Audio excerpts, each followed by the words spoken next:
呢一封電郵睇落似係銀行寄嚟，但有3個細節話你知佢係假㗎，認得釣魚電郵好重要啊！今日教大家3個實用嘅檢查方法。第一，檢查寄件人地址，唔好淨係睇顯示名稱，要睇清楚完整地址。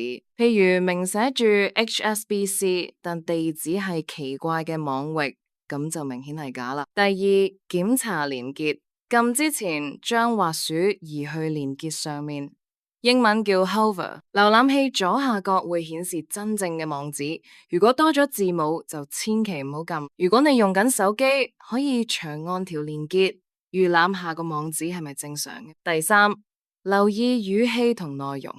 釣魚電郵通常會特登製造緊張氣氛，例如話你個戶口24小時內會被封鎖。正規機構唔會咁逼你。如果你真係好擔心，自己開瀏覽器直接打官方網址入去，或者直接打電話去官方客服熱線問清楚，咁就最安全啦。記住，永遠唔好透過電郵入邊嘅連結處理敏感操作啦。